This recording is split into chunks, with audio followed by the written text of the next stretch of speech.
Women had no initial role at the beginning of World War One.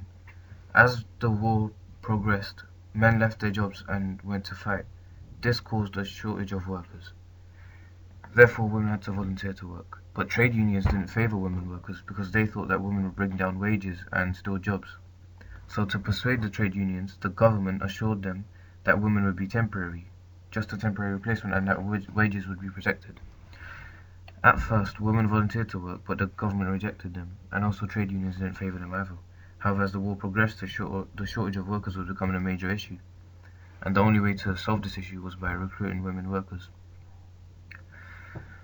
Some men didn't leave home to go and fight, so suffragettes pressured men to go and fight.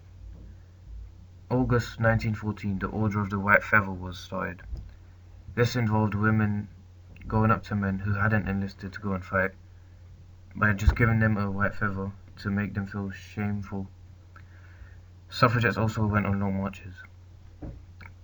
There was a massive impact of war on home. Food shortages was a very big issue, and because of the shortages of food, prices increased also rent strikes. Towards the end, rationing was introduced as well. Due to all of this, women became more independent in general. They were now allowed to smoke in public, and the society didn't like this at all. Total wars is when both soldiers and civilians are involved in the war, and both are the risk. The Zeppelin raised bombardment British ammunition factories, creating shells in factories produced toxic gas which caused disease and illnesses. They were a new form of attack, and this made the British civilians vulnerable to attack. They exploded very violently, and the government was very unprepared. This slide is what threats faced the people of Britain.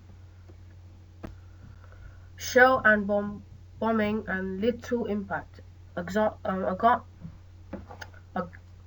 Arguments for the shells bombs are used in the Battle of Somme were not successful, so they wasted the time of the suffragettes.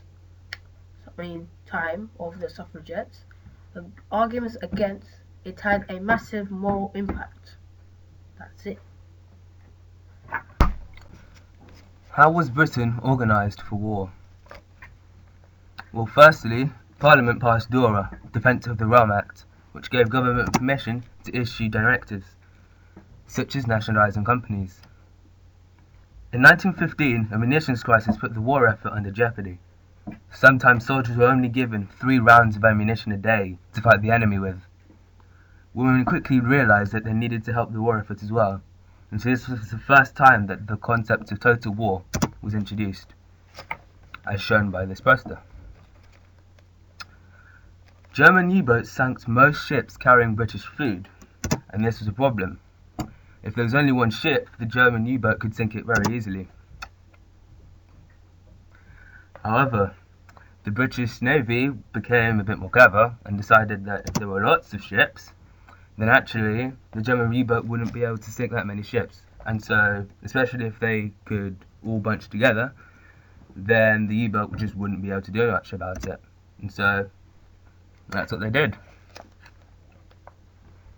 But also, there was another way of dealing with this, which was rationing food, which was at first voluntary, but eventually became compulsory.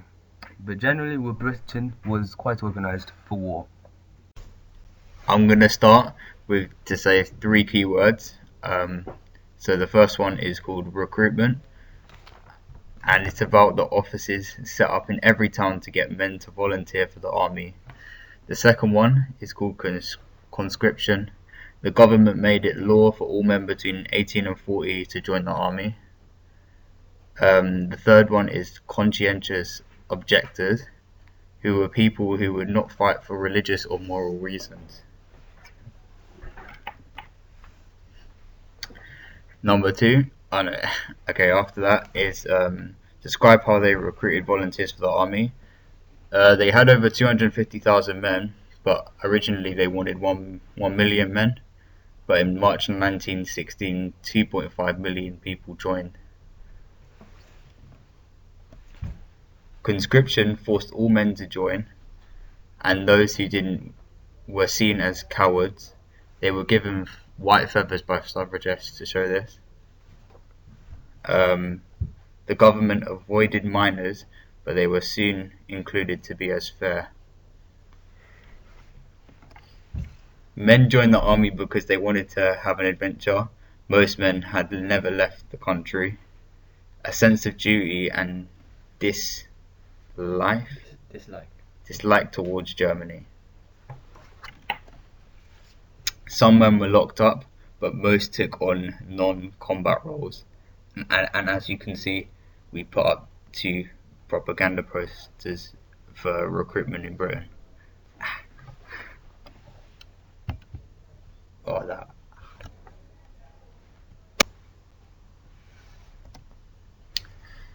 How much did people support the war? So during World War I, many people actually supported the war, as they had developed a hatred for the Germans. However, there was some criticism to it, and an example of this was the war poet Siegfried Sassoon. And during World War I, the Defence of the Realm Act was introduced, which is also known as DORA. Not the Explorer, but DORA. The government asserted high control over the public, and they used 3 special techniques to keep morale up. So here are the 3 techniques now. So the first one, as you can see, is propaganda, and they used many posters and books and postcards everywhere. The streets were littered with posters showing hatred for the Germans and getting people to have faith in the war and have confidence that Britain was going to win. The second one is that the government actually censored accounts that soldiers wrote, because many of these accounts told tales of the horrors that war has and how gruesome it can be. And finally, the third one is that the government only reported good news to people and good and positive news, which was great. So, during 1914 to 15, over 2.5 million posters were issued. This was only during the first year. During the war, as the war progressed, even more posters were published. And these were very, very powerful, as modern day technology like TVs didn't exist. So these posters would be all around the streets, and that was basically one of the ways people got information on how the war was going.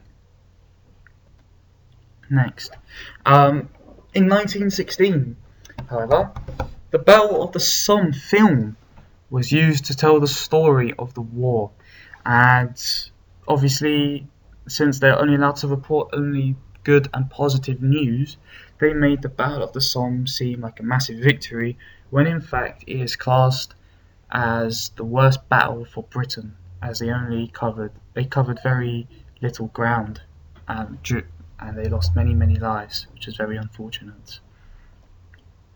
So overall, the public remained very supportive of the war. As you can see, here is a poster about how to defeat the Kaiser and his U-boats. Mate. And that is how much did people support the war.